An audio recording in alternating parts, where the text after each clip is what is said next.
Blah, blah, blah, blah, blah, blah. How fun would that be if we did the entire show saying blah, blah, blah? It wouldn't. Anyway, what's going on, guys? It's the Schiller here. We got another edition of X Feed. We got celebrities, we have activations, we have everything we put in the title, and there's way too many things to go over, so let's just get into it. Mario Götze. If you remember the FIFA World Cup, I forget what year exactly it was, but Mario Götze scored the winning goal, and now he's rocking a Persona PFP. So our celebrities back. Do they dig the culture? Do they happen to know one of the artists?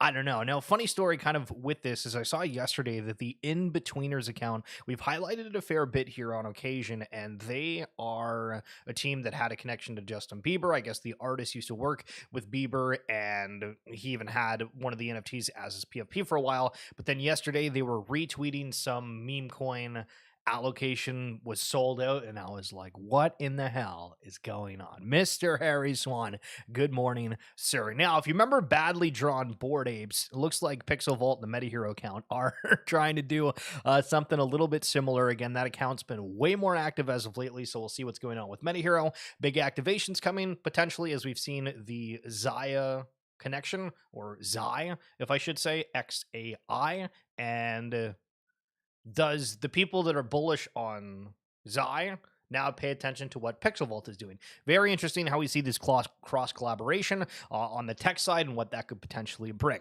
I feel like Cool Cats doesn't give me the same love I give them. I have more followers from other communities than my own. Now, when you look at the PFP, I don't know. I don't think that's a Cool Cat PFP. I have no idea if this person's tweeting about Cool Cats. I could go out there and say, oh, why isn't it that Bored Apes are talking about my things, being involved? Listen, it doesn't work like that. It doesn't work like that. It's when he posted that he changed it. That's crazy. I don't know. I feel like people feel like we're entitled to certain things. Like if I go out there and say, "Oh, I should absolutely have more viewers," well, that doesn't make sense. Am I uploading all the time? Am I trying to engage 24/7? Try to bring more people in? Do that extra research? Make those clips? Have something that's fired out and scheduled every hour? No. Okay. Well, then I don't have the right to complain about things. If you're going to that extra effort and you're not seeing results, okay, maybe I kind of get it, but I see a lot of people on the timeline just freaking yapping instead of trying to get out there and get connecting. Breaking. This is back a few days ago, but still very relevant. Coinbase secures first crypto exchange license in Canada. So I was not sure how that was going to unfold because it felt like Canada as a whole was very much focusing on homegrown exchanges, but having Coinbase on there, that's really good. Could open up the doors to bigger things, but overall, any kind of regulation that's positive, we take that as a win. NFT NYC conversations are 95% meme coins and 5% NFTs. Shows you where the market is right now. And Brian Armstrong commenting on the Canada license: compliant crypto infrastructure, move more fiat into crypto, increase global economic freedom, accelerate progress for humanity, move the ball forward a little bit each day. Truly. Founder, Guardian, Gen 1 Guardian. We've covered Kill the Guardians a little bit. I was super into it. I kind of got out of it. I'm still trying to pay attention to what's going on because, again, they were supposed to be the flagship of Immutable. Immutable was supposed to be this big, huge giant, and it feels like Immutable's gotten a whole bunch of games, but it's not really been in the focus, to be honest, as of late. But interesting here that the game does look completely different than the original playtest way back in the day. This is a fake account. Wallet security. Love to give you a quick reminder. This wormhole thing looks legit. Apparently, they clicked on something within the comments, or this entire account was fake. As always, reminder, try to find the official sites. Be careful. Don't connect things. Use a different wallet. Holy sheesh. Seen a bunch of stuff on the timeline. Super Trip 64. Speaking of a trip, you ever hang out with Harry Swan? Sheesh. But for the Super Trip thing, again, apparently it's like two people that are working to build this game. They've done airdrops, different aspects to it. Still really, really cool. If you're wanting to check that out, be sure to give Super Trip 64 a follow. The airdrop's probably already over, but, you know, still see how Kind of interesting. It is. And it's finally begun. What has happened? Trending swaps on at base, now live in Coinbase Wallet. So as you're scrolling, you can actually find out, similar to when you go to OpenSea or Blur, what the trending buys collections are. You can do a little bit of research, try to ride the waves as you can. Basically just an advertisement for you to spend your crypto and or fiat. I knew this would happen. Base has officially included trending swaps now directly into the Coinbase Wallet app. Just by having the wallet, you will automatically see this pop up while using it. It's only a matter of time before the biggest meme coins trending on Base start popping up on the Coinbase Exchange app. First thing I noticed was Brett. Imagine all the new people that will get onboarded and realize this is the biggest meme coin on Base chain. All right, everybody's always shilling their bags on these posts. That's crazy. Beyond excited for the summer premiere of Doodles, Dullsville, and the Doodleverse. Kind of funny here how you can take certain collections that are a little bit not as intense drawing wise or artistic, where it's kind of these nice bold lines, and you create another thing where you can just kind of pop the head onto it, and then boom, you have the body, and everybody's able to dress up for Christie's, exactly like the Apes did way back in the day, but this time it's Doodles. Announcement, Jay Baby and I are happy to share that we are joining Buy Then AI as an investor and ambassador.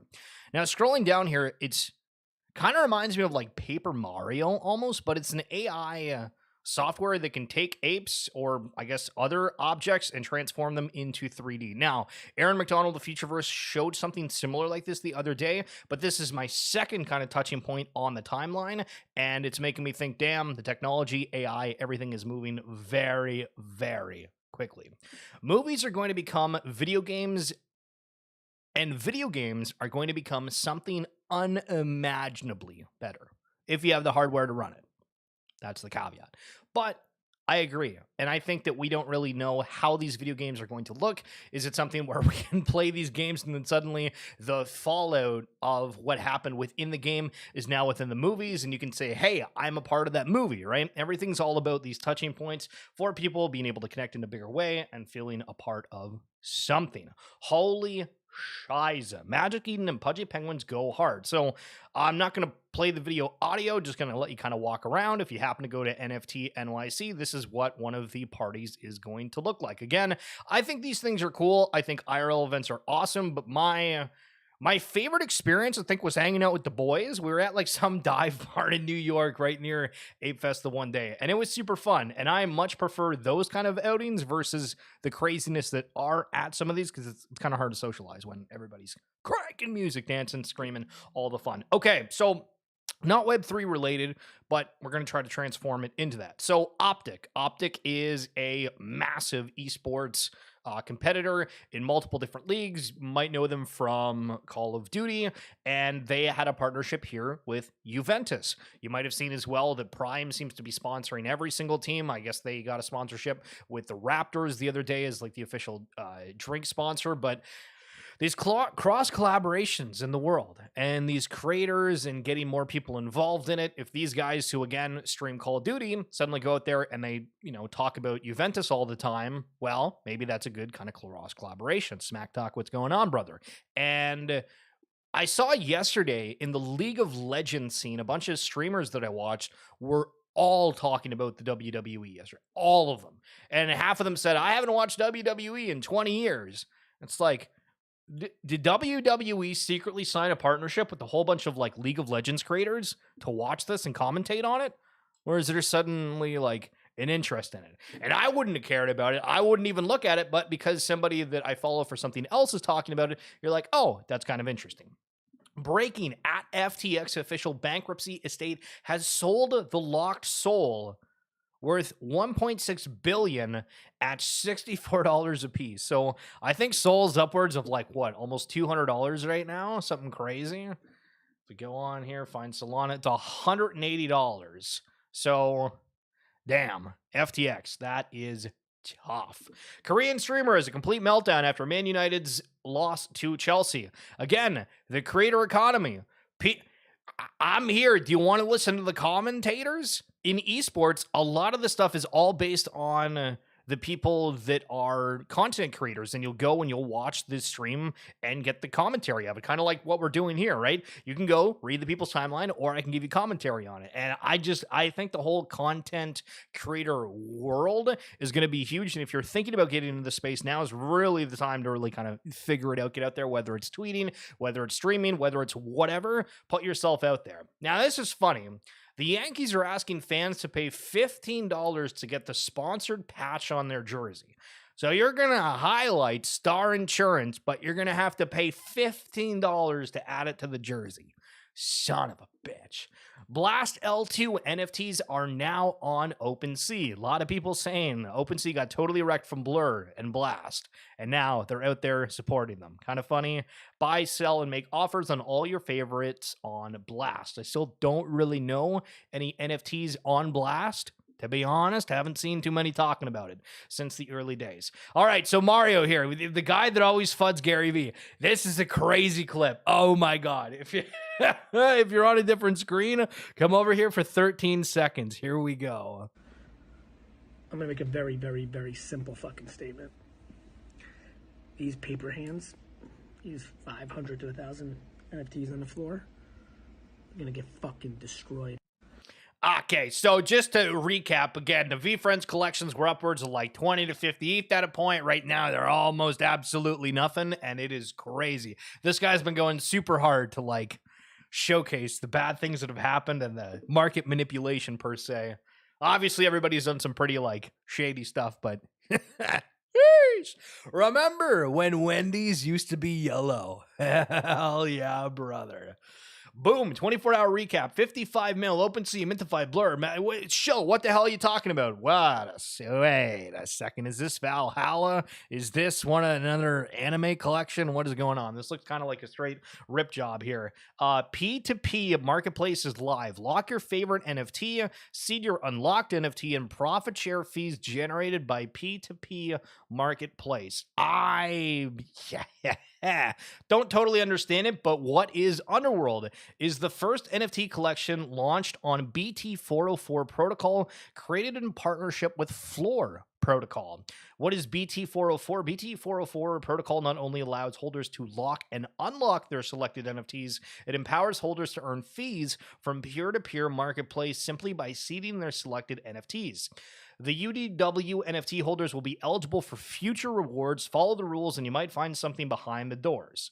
So the P2P marketplace and profit sharing, users can seed their onto the marketplace, trade the EDW token on the market, whilst ensuring you maintain ownership of your grails. Every P2P transaction will incur a small fee, which is distributed amongst seeders. Okay. I mean, I don't fully understand this, but it sounds like it's a new way of trying to reward people that are in NFTs and wanting to do NFT finance while earning some sort of yield on it, which we've seen pretty much for all these different collections, and it's just done in a different way.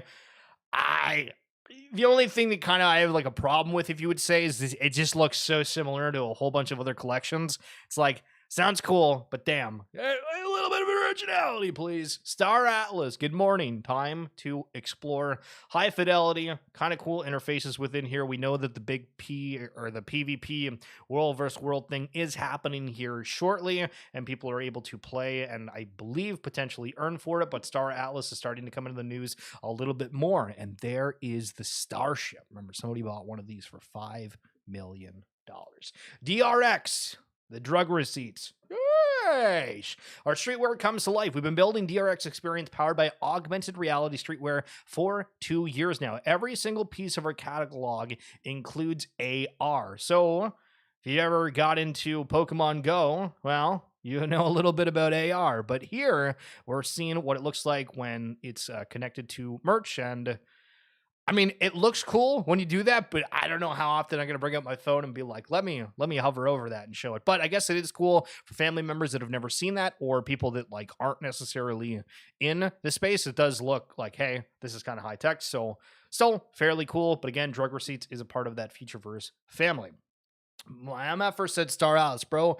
Yo, dude, have you not looked at Star Atlas at all? So they're doing like a huge reward system coming up here shortly where they're trying to get a whole bunch of new players. Obviously, that $5 million spaceship, we don't know if that's some kind of marketing. They were on the Paul Barron network the other day. I think Star Atlas is spending that dough. After 3 years in crypto, it happened the first time that someone stole something from my wallet. Basically, they got DM'd and the person wanted to use a site that was not safe. So guys, if somebody DMs you wanting one of your NFTs, just list it. Who the hell cares? I do not care about the 2.5% marketplace fee. If they make a big deal about it, just tell them to scram. It's not worth it. Never worth it. The bull cycle so far has been PvP and meme shills. I'd agree that like my timeline, a lot of people are talking about memes. PvP, I mean, we saw the massive FUD around Ink on BTC. Everything gets FUDed 24/7, Moonbirds, etc., etc. Yuga, wake up every day. There's a whole new complaint about them, whether it's Legends of Mara, heavy metal, yada yada. Like there is a lot of negativity on the timeline right now. It is crazy. Now, haven't seen this in a while, but you guys remember when Adidas launched metaverse wearables? They had kind of like this puffy jacket that was like a I don't really know the best way to describe it, but like if you were put in jail but then told to make a fashion show, it felt like some of the stuff was around there. You can see that the one like BYC eyeballs sweater, some of the stuff I didn't really like at all, but they're having them on display here, which looks kind of interesting. So maybe Adidas is making a comeback with their NFTs. Huge shout out here to Segment. They took over the New York Stock Exchange again. We've highlighted Segment a little bit here and there where you could have gotten one of their free NFTs. They've now adopted Polygon, or at least had a connection to Polygon because of the gas fees. When we highlighted before, it was like $50 to $60 to be able to claim one of the free NFTs, but now you are able to do so on Polygon, but we'll get to that in a moment. But still really cool that we're seeing NFTs and Web3 in the New York Stock Exchange. So the whole week obviously was NFT NYC, and Doodles and Project Gray was a very hyped up happening where they announced that they were doing a show with Lil Wayne. And this is what the event looked like. They had the doodle characters drawn on the board. Project Gray is a first look at the visual development of our upcoming release, Dullsville and the Doodleverse. This exhibition is an act of celebration for the countless hours our world-class creative team has poured into imagining these new realms and vibrant and sometimes dull characters who inhabit them. We're excited to pull back the curtain of intricacies in our creative process exclusively for our community and share an introductory look at the concept art for the stories that will soon be entering our creative system. Yeah, what the hell is this? All right, this guy's shilling meme coins live on the stream. Is he good or is he bad? El Rositas. What the hell is this? Okay, this guy is market cap 304K. There you go, Mr. Harry Swan. If you're wanting to get crazy with it, Smack Talk's coming in here. Smack Talk, you're banned forever if that doesn't go to 100 mil. Respectfully. So again, Doodleverse looks kind of cool. Artist Burnt Toast, Andy, Jay, Leland. Not really familiar with a whole lot of the other ones in there, but looks like a lot of things are going on. However, okay. Man, here we go. Back to the FUD. Jimmy's saying, I love Doodles, but my previous tweet, "This is it," was a reaction to the lack of information, trailers, teasers, and FOMO-inducing news around Project Gray, and so far, the market agrees with my sentiment. So to recap, if you don't understand what this is in reference to, basically Doodles made a post, and all they said was, hey, here's Project Gray. And it had the Lil Wayne trailer or poster. Was it here? Yeah. So it was this. This is all they said, respectfully, right? A groundbreaking storytelling experience from Doodles and Pharrell Williams coming summer 2024. And respectfully, I kind of agree. Sure, there's not a whole lot to it. It's a poster explaining what it is, but you know, it kind of is what it is. We've seen announcements across the entire space. It's usually something that's smaller. Doodles have done the like full animation trailer, but this is kind of the first touching point. So I kind of get it, but got on this huge thread of people just being like, you released a poster, that's it, not how any film or TV franchises create a impactful launch, which again, it's coming in the summer. So even if they came out with a trailer, Like, what does it do? Probably not that much. But anyway, so Julian's going back and forth here, and Julian, I guess, is the CEO of Doodles, and he says, look, man, I genuinely respect other people's opinions, and I take feedback seriously, but you FUD anything we do when you're clearly not having fun with Doodles any longer, which is a vast majority of people that still hold some ETH NFTs out there. Why don't you move on and stop trying to ruin it for others who are having fun? We announced a project and a few of our collaborators. Yes, those collaborators happen to be some of the greatest creators of all time. We haven't launched anything yet. None of the innovation, none of the content, none of the experience. Give the rollout a chance before you criticize the blood, sweat, and tears of people that are making real sacrifices to build this brand. And if you take your FUD goggles off, you'll see we are trying very hard to make this really work for holders. Now, we could go back and have the arguments of, well, Doodles did the Genesis box, which felt kind of extractive. Other things with the Flow marketplace, it felt like there wasn't a whole lot of excitement or anything going on with it. They launched the clothing pieces you could get for your Doodles, and then it felt like everything went to the wayside. So I get both sides of the argument here, but again, Doodles does feel like something where if they end up having that, big, huge success within, like we'll call it the masses per se, then it's kind of irrelevant how they've done or what they've sold within the Web3 space before, because people just like the product, and that's always been my thing. Where's Zizuki animes? Where's all these things that are supposed to be coming out that people are supposed to like? Ape Fest #1, or not #1, but the I think 2022, maybe 23. I remember. It was the one when they had Snoop Dogg, Eminem, yada, yada. But they had a trailer there where it revealed one of the mega mutants. It was this big, gold, insane ape that, people have been buying for over $500,000. And it was really cool to have that immersive experience, but we just don't see that most of the time. Ape Cartel and NYC. Only reason I'm bringing this up is because everything we do revolves us being on our phone and having connections socially. Everything. So what's the next step for that? The metaverse. Government is evil. Remember that when crypto is down. Bill Noble highlighting President Roosevelt signing an exclusive order in 6102. What? Banning gold on April 5th, 1933, exactly 91 years ago. Oh, Executive Order 6102. I thought they were saying a year. I was like, I don't think we've gotten that far yet, but okay. For 40 years, U.S. citizens couldn't defend their money from inflation. This is why we buy Bitcoin. A little bit of perspective for you way back in the day in 1933. It feels like Dr. Bombay is going to pop up on the sales bot soon. Who the hell is Dr. Bombay? Well, it's the ape that Snoop Dogg made a bunch of brands off of that had as his PFP. Don't think he has it anymore, but he tried to make it a big thing. And why was that on the timeline? Well, because his son sold the, I guess this ape to Machi's digital art move. So if you remember, a while back, we covered how the ApeCoin DAO approved a $100 million give of the token to Machi to go and buy Apes. And so they bought this ape for 21 ETH, and the floor for Apes has been completely crushed. And the only reason the floor price is relevant because people are saying, wow, you guys greatly overpaid for this, right? So 21 ETH, this is double what the current floor is. This is double what the current floor is. So if you scroll down here, I think there's some pretty all right apes within this range here. And so now the question becomes, did that person, like Machi, help his friend out and use the funds in a not so great way? Or is it the fact that Champ Medicini happened to own this, so it adds to the historical aspect of it when you put it in a museum? Does it matter who formerly owned it? And so this is the other thing. He's out there. He made a food truck. He put it on there. And now what? You gonna buy another ape at these levels? Bruh, this guy thinks I'm a whale or something. Do you know how expensive 12 ETH is? Sir, do you know how expensive 12 ETH is? Let me go ETH to Canada. ETH to Canada, okay? Because we're going to Canada.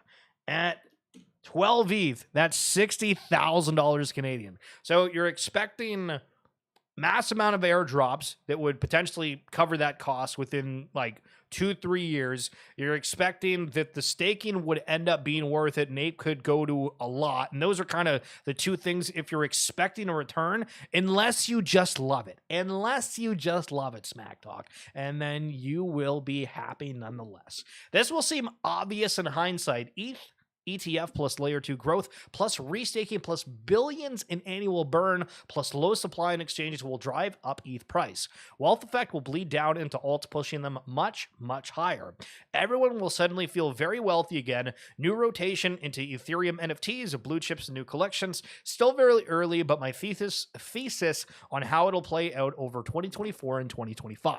So my take on this is we've seen this literally happen like in action already. And what I mean by that is just people feeling more comfortable spending again. They're out there, the markets are doing well, and 6 months ago, nobody wanted to do anything. They didn't care. They weren't paying attention to the space, casually looking, but that was it. All of a sudden, people are now, okay, do we max send into this new thing? What about this upcoming event? What's going on? People are feeling more and more willing to spend. And once the prices of these things go up, then everybody feels rich and they're, again, back to wanting to spend again. Nice. Okay, so holy geez. On the weekend, this announcement came out that he is now doing something with Parallel. And this is somebody who's a part of G2, which is a massive esports org, one of the biggest trading card game players that there is out there in terms of following, et cetera, et cetera. And I think it started the cascade of one of the big kind of mainstream adoptions because the people went crazy. Reddit threads were saying NFTs are a scam. This is awful.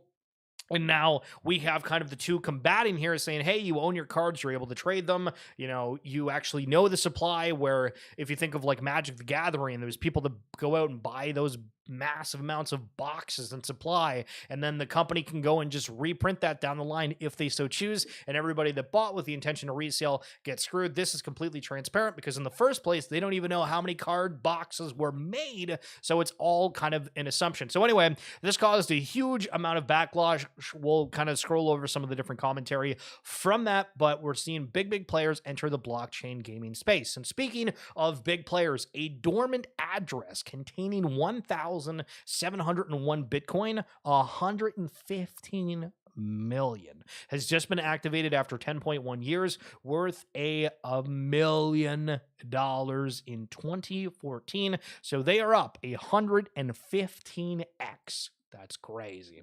Happy Catterday. There are an array of full trait sets for cool cats. This is kind of cool and something you don't really see a whole lot. This might be easier if I just leave it on this, but this is the cool cats full costume. There's a couple of like one-of-ones for the full punk, full scuba, full nurse, army, full white hat, full baseball, full yellow, fluff farmer, full farmer, sorry, not fluff farmer. These might end up being fluffy farmers, if you know what I mean. But Viking sets, admiral, full orange, full combat, full ninja. Interesting to see some of these overall. I don't think there's any specific utility for the sets. I know in the background there was different attributions for milk and whatnot, but still kind of interesting to see the cool cats in their place together with the right attributes. Girl in the verse, Melina, she's super active on TikTok if you happen to use that, but usually very interesting takes on the timeline. My NFT NYC experience this year.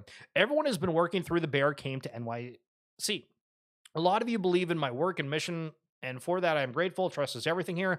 Lots of loud music and free alcohol. Again, very hard to socialize with loud music. Incredible venues, but also all so far away from each other. That was another thing. You really had to like hop in an Uber, take a taxi, and go to these different places. Not many things were close to each other, which felt kind of awkward, but it's New York, so it's not impossible, but it was weird. There are actual women working in crypto. They are so badass and all told me what has been the missing piece for them in the space. I heard you all will be working very hard to make Girl in the Verse the place for us all. Everyone is bullish on the future of NFTs, crypto, and meme coins. Ordinals are taking over in a big way ahead of the halving.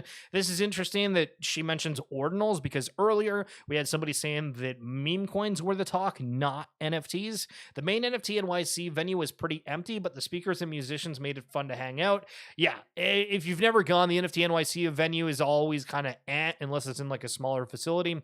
Lots of IP NFT brands are manufacturing consumer products into mainstream. It tastes good and it looks good, so I hope they succeed. And that's kind of cool that we do have the products using the IP. Back to the Star Atlas, which Smack Talk absolutely hates. This is another kind of look at how the game is going to be with these massive battles, and you can see the characters kind of flying around here. There's not kind of any violence per se, but it does look relatively smooth within this, and I think that it will be a mass hit if you can get a whole bunch of people within these realms and have some fun duking it out. Okay, so here's some fallout from, you're just trolling. Okay, dude, this guy's like, hold on, don't say that I'm negative on or Star Atlas, just in case it's the next biggest thing there is. Josh Ong, parallel, in quotes here from Reddit, some sort of weird cult full of crypto bros since 2021. Never heard of this game before. Now, after checking Twitter, it looks like some sort of weird cult full of crypto bros, and there is so many morons with the / in their nickname. They're definitely getting paid to talk about the game. I've played Parallel. I like it. I have a quick little video on it. It's a free-to-play game. If you like the blockchain space, it's a great starting point for that. And I don't have the tab within this because there's way too many stories to go over. I was bookmarking everything over the weekend, and it's awkward to see this, right? Because not only do you have kind of the stigma around the space of like crypto and whatnot, but you've gone out there, you've developed like a really good game, and now you have all the people that are thinking, hey, this is going to take away from my player base in the game. And my comment for it, which I don't know if I've highlighted in here, but I'll just kind of say it now, is that thank God it's Parallel. Thank God it is Parallel getting the attention, because think of all the people, like the guy who's like ripping on VFriends and Gary V, who absolutely feel completely wronged from holding a collection before. And they've made it their life mission to go on the timeline, point out every flaw, be extraordinarily degrading regarding everything. And imagine if the people, right, like these people had the firepower of somebody on the inside that grew up with all of it per se, and was out shit talking, giving them wood to fuel their fire. So thank God it's Parallel, because I don't think anybody's gotten wrecked with them. FYI, Web3 gamers, Gaiman.io and L21BNB, I doubt you'll use it, but this is relevant. Launcher installs mining Trojans on your computer that persist even after you uninstall it. It also installs Stable Diffusion, which is not specified anywhere. Highly recommend never using their launcher. Again, Gaiman.io. Be very, very cautious. But anything BNB? Yeah, no. My pet hooligan is inevitable. Look at this advisory team. It's interesting. It felt like we haven't had one of these in a minute. Before, it felt like we had a few collections going out and saying, hey, we have these advisors, and people were like, okay, what are these people actually going to do? Is this going to provide value? What's going on? But Thomas Fu, Crypto God John, FaZe Banks, Ilya Trades, Alex Becker, Jill Colton, and then they have some more people down below that, but not a bad setup of individuals to be a part of My Pet Hooligan to try to bring it to the masses. Now, the thing that confused me about My Pet Hooligan is the game looks amazing. It looks like it's fun, but I don't know anybody that's gone out and tried it. So do they not have like a free-to-play version? Do you have to have the NFTs for it?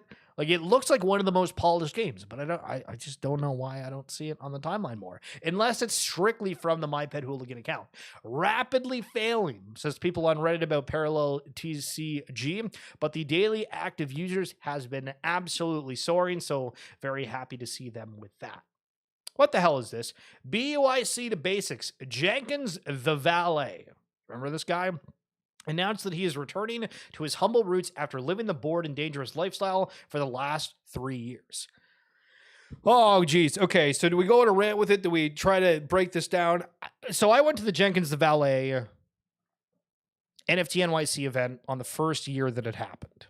And it was a good experience. They had like a little kind of taco shop. It was really overcrowded, but they had the creators Jenkins there who said, hey, we're doing this book. I forget who the author was for it, but it was this big hoopla and it was cool. And then you go down the line a little bit and they were doing these characters where they're trying to branch off a little bit. And so let me go back to even before that, because I feel like I left out some critical parts. The Bored Ape Yacht Club yacht event for Halloween, we had to wait outside in line in New York to get these bracelets. And there was a Jenkins the valet stand in the back. There was some dude that was working there, not necessarily on that stand, but he fell off a ladder and broke his leg.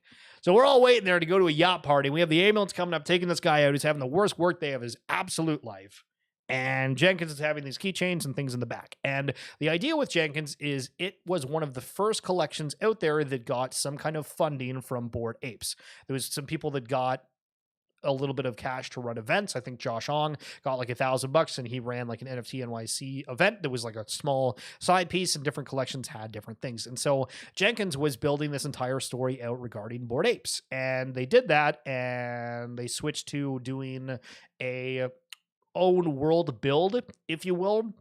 Word covered Azerbala, and the launch for it ended up going not great because the art was very interesting. We've highlighted it before, but it felt like Jenkins kind of completely stopped doing everything with the apes. People were spending 40 to 50 plus ETH on buying these yachts, which these yachts were supposed to give you access and a feature within these stories, and it didn't really end up coming to fruition the way that people kind of expected. So to now see that they're pivoting back to going towards the apes and all this stuff, this just feels like it should have happened way sooner. But Hoddle Hill, good freaking morning. Find the Easter egg. Gala film here. RZR is a sci-fi trailer to cyberpunk dystopian world of neural implants, artificial intelligence, and black market crime.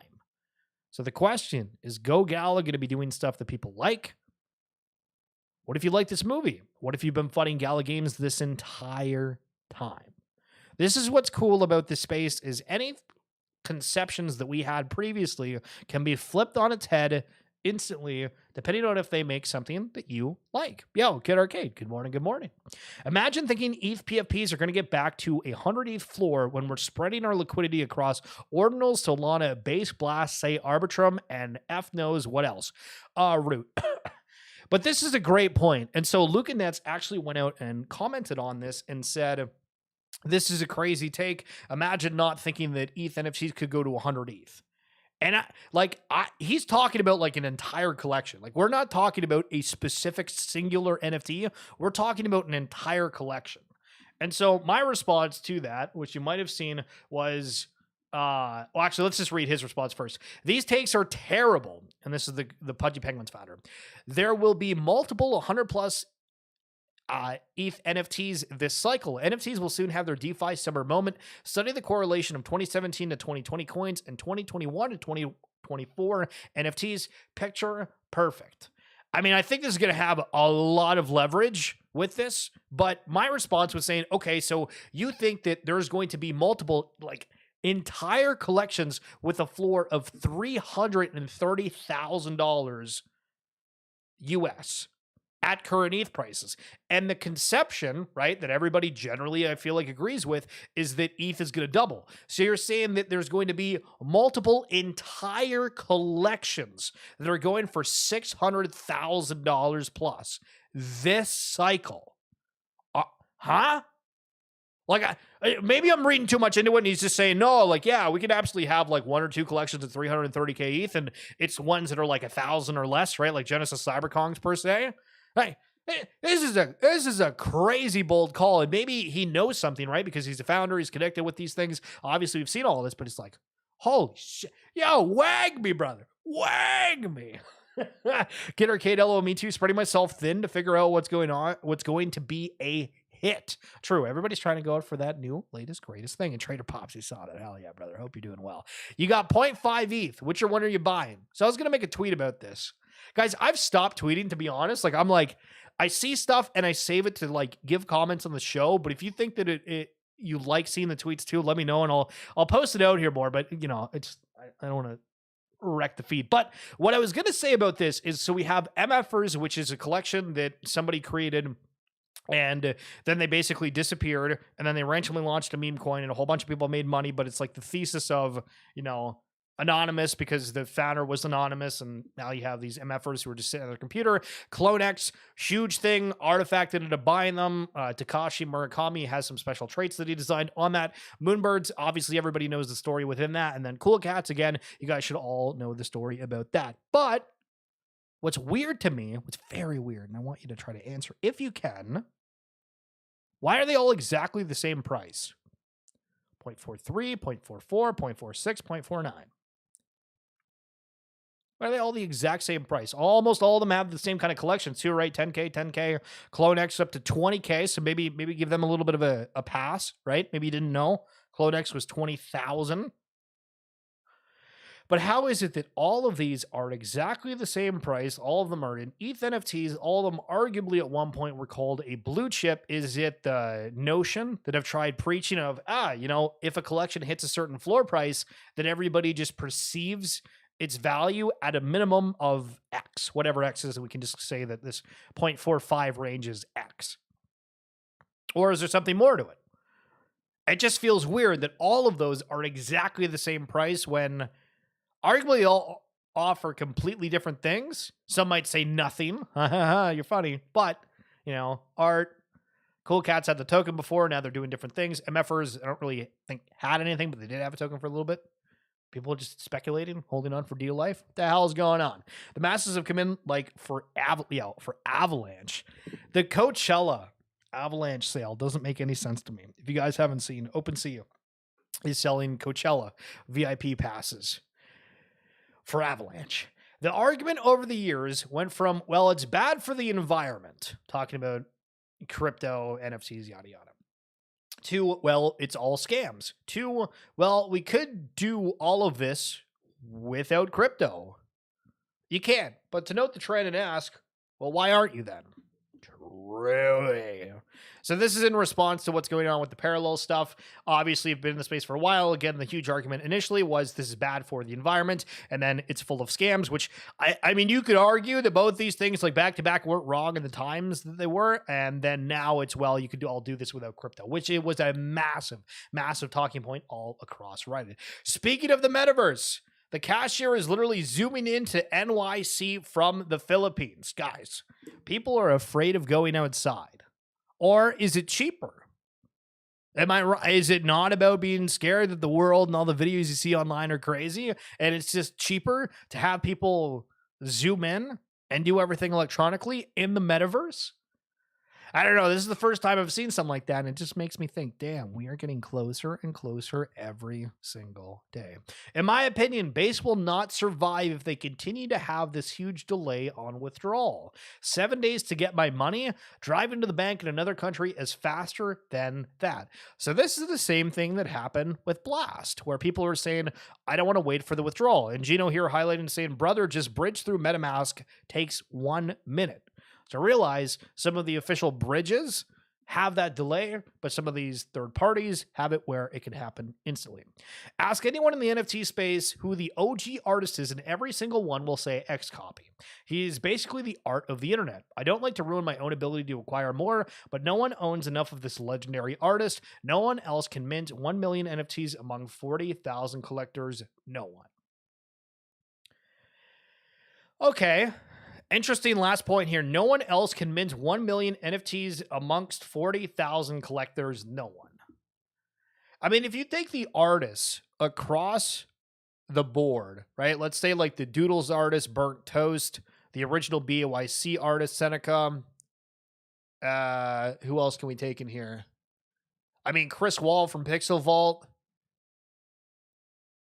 You kind of go down a list, right? And I agree generally with the sentiment that XCopy is like a huge player in the space, but to say that no one can mint 1 million NFTs if they charge like $1 for them and it's pushed out there and people have the speculation that something more was coming, which it did, I feel like there's a lot of other big notable players within the space that people like their art, and you could absolutely find 40,000 collectors that would be out there and interested in buying. But of course, XCopy, again, not to take anything away from them, doing great. Okay, so back to the VFriends FUD. Tim Livingston's here saying, I paid 1.88 ETH for this rare robot series 2. Shopping around, curious what y'all think. And this person says, Tim, honestly, I think every VFriend 2 is worth nothing. VFriends 1 is barely hanging on. Gary will need to focus every effort on growing VFriends 1 value. The VFriends 2 are toast, done, finito. Despite the fact that scenes matter, there's simply no time or attention for that nonsense. It's over. I was the biggest fudder of VCon you could find on the planet. They didn't have enough merch for everybody. They ran out in day one. You know, walk around this like massive venue. It felt like you were just listening to a Twitter space. I at the time, if you guys remember and you were here, I was like that didn't feel worth it. The way that they had the tickets, you could have book games and redeem for a ticket at VCon, and it was like thousands upon thousands of dollars, and they didn't do any due diligence for it. It was they gave us breakfast though. Yo, they did give us some fire breakfast wraps when you got into the venue. But I was like this For what this was, what this is hyped up about, like, sure, there's some cool components to it, but for, you know, it just didn't make any sense. And for VFriends 1, the whole idea with the utility was that you got 3 years of access to VCon. And so that's about to be gone. What the hell is going on with VFriends 2? Well, it seems that half that stuff is like you put it in a pot, you're able to potentially burn it for something, and then there you go. However, I will say that I do think the VFriends cards are cool, and it feels like he's suddenly trying to push that way harder, realizing, hey, that might actually be like a realm where people do these card breaks and everything more. Because anytime I see VFriends on the timeline, except for like FUD pieces like that, it's to do with the card game. So maybe they found that is something that they like. Okay, I've already read that. The meme coin craze is almost as nihilistic reaction to Bitcoin going up. Instead of getting on board the next digital money, you take this as a signal that you should set your portfolio on fire. Now, anybody that's in meme coins are being like, all right, this guy's an absolute idiot. We've done really well. I mean, maybe not everybody, but, you know, a good majority. And the notion here is that he's saying that people are setting their portfolio on fire because they're not buying Bitcoin, right? If you try to read between the lines a little bit. And there was a really good response here that I agree with, and I've tried to kind of preach to people, is most people are struggling and don't think 10 to 20xing the few thousand they have over the next 5 to 10 years will materialistically change that. And again, to go into Bitcoin, let's just say you're able to buy an entire Bitcoin right now at 70,000. Bitcoin goes to like 130K or something. Okay, that's like a 2x where, you know, overnight you saw something rip 2x, right? So anyway, so they're willing to buy a lottery ticket instead.